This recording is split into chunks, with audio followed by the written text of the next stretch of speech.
Toto lietadlo volá sa L610 a je to lietadlo, ktoré sa vyvíjalo ešte za bývalej Československej republiky a žiaľ Bohu, takáto mašinka u nás nelieta. Tých lietadiel, ak mám dobré informácie, bolo vyrobených iba 7 trupov a lietajúce sú 2 alebo 3 podľa toho, či berieme, že je to ešte lietajúce laboratórium alebo skutočný lietajúci kus. V prvom rade sme museli urobiť to, aby boli funkčné všetky hlavný podvozok aj predný podvozok. To znamená, ozaj, aby boli nielen vizuálne v poriadku, ale predovšetkým technicky v poriadku. Samozrejme, aby sme neostali visieť kdesi v prostriedku mesta a nezablokovali dopravu.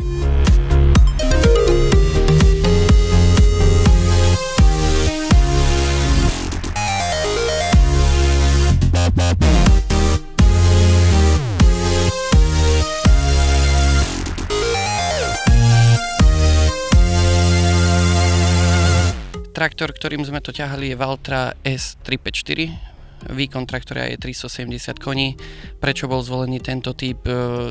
Vzhľadom na to, aké veľké je to lietadlo, snažili sme sa to tak nejako zabezpečiť, aby to mohlo byť potiahnuté v každých podmienkach, či je to na poli alebo na ceste.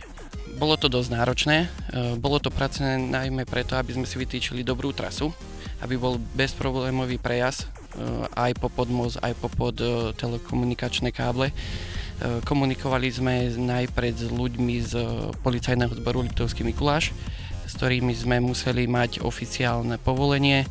Tí nám to umožnili, preto sme mali aj sprievodný vozidlo policajtov. No a cestu, ktorú sme si vytýčili a oni nám odsúhlasili, po tej sme to ťahali.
Pristátie povolené na heliporte Liptov pre kameru. Ďakujeme.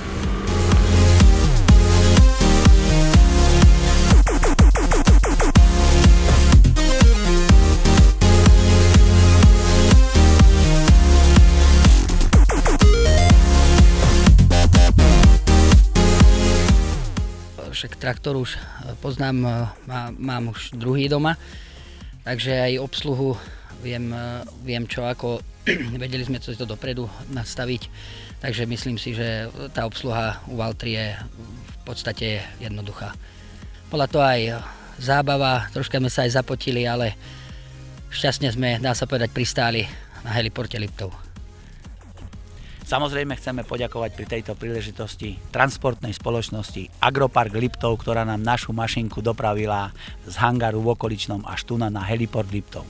Priatelia, ďakujem, super.